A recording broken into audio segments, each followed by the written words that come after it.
महाराष्ट्रात मराठा आरक्षणाचा जोर वाढू लागला असतानाच आता मुंबईतून मोठी बातमी पुढे येऊ लागली आहे।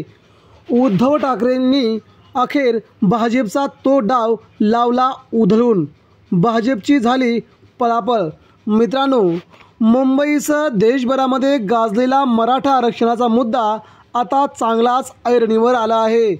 मुंबईत सर्व राजकीय पक्षांनी आपली जबाबदारी सांगून मराठा आरक्षणाला आपला पाठिंबा आहे का असे सांगावे असे जरांगे पाटलांनी सांगितले होते।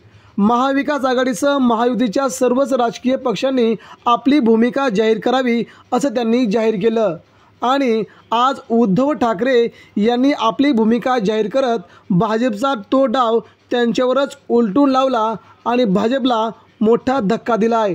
उद्धव ठाकरेंनी मराठा आरक्षणाच्या साठी आलेल्या प्रतिनिधींची भेट घेतली आणि त्यानंतर लगेच पत्रकार परिषद जाहीर केली।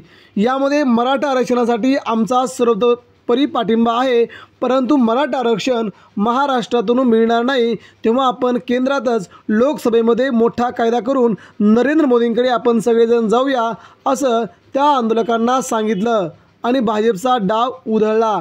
म्हणजेच उद्धव ठाकरेंनी आपली भूमिका जाहीर करत माझे जेवढे खासदार आहेत ते सगळे खासदार मोदींना पाठिंबा देतील, त्यांनी मराठा आरक्षणाचा मार्ग मोकळा करावा असं उद्धव ठाकरेंनी जाहीर करताच भाजपला मात्र हा सर्वात मोठा दणका बसलाय।